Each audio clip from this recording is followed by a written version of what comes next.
Okay, it is day 19 of the Advent calendar for 2019. I imagine we're going to deal with some of those NAs that we put into our data yesterday.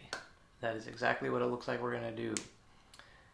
So, yesterday we created this data frame called tree.dat3, and the notes are pretty helpful here. They say, if you've got your own data, it suggests you don't leave blanks in the data file, but use NA with no spaces or periods.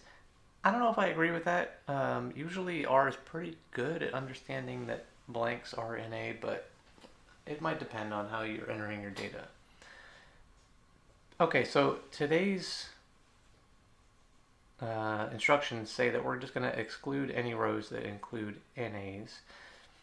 And like it points out, today all of the maples are NA, so we could just filter to remove the maples.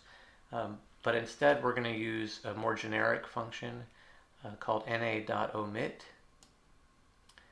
And let's copy the code over.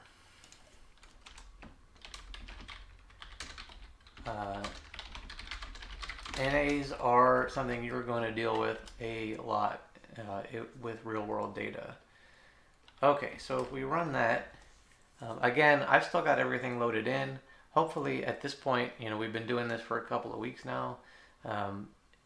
You've got your files saved as a script from day to day, so it's pretty easy for you to get back to this point.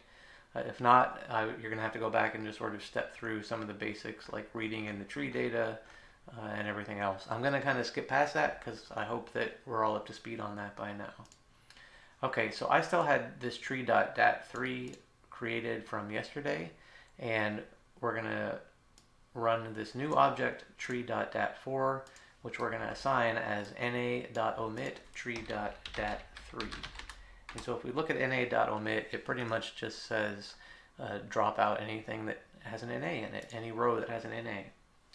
And so now we look at tree.dat4, what you'll see is we've lost all of the maples because those, when we created the data frame, were all NA for Christmas Magic.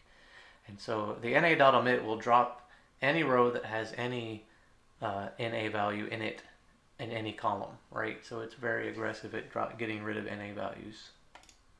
There might be other ways you want to handle NAs, but this is one of the simplest, and it's very fast. Okay, so that's how you omit NA values from your data. Any questions on that? Please feel free to ask. Otherwise, we will talk tomorrow for day 20.